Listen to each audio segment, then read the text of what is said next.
কুল in কুনতুম তুহিব্বুনাল্লাহ ফাত্তাবিউনি ইউহিব্বুকুমুল্লাহ।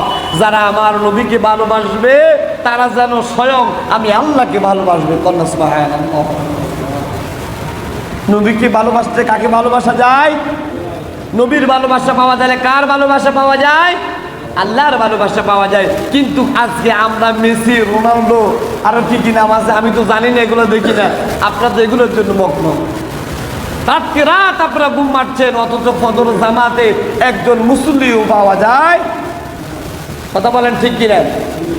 ওরে ভাই, আপনি যদি ইহুদির জন্য এত পাগল হয়ে যান, আপনি যদি ইহুদি নাসারার জন্য এত ভালোবাসা আপনার অন্তরে রাখেন, তাহলে আপনি জেনে রাখুন, আপনি কবরে যাওয়ার দেরি আপনার আমার প্রিয় নবী মুহাম্মদ রাসূলুল্লাহ সাল্লাল্লাহু আলাইহি সাল্লামের সুপারিশ পাওয়া যাবে না। কথা বলেন ঠিক কিনা?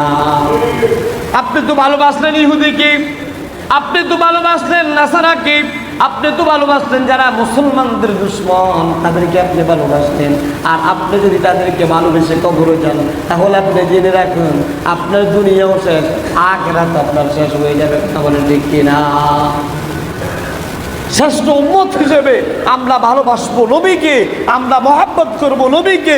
যে নবীকে মহব্বত করলে দুনিয়াও সফল, আখিরাতেও সফল। যে নবীকে মহব্বত করলে কিয়ামতের দিন ওই নবী সুপারিশ করে আপনাকে আমাকে জান্নাতে পৌঁছে দিবে। সেই নবীকে মহব্বত বাদ দিয়া এখন আমরা ইহুদি নাসারার মহব্বতে রয়েছি। কথা বলেন ঠিক কিনা? এরকম মুসল্লি আছে না নাই?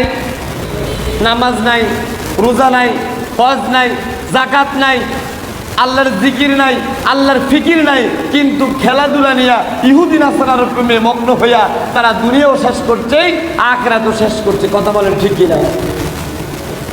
অথচ আল্লাহর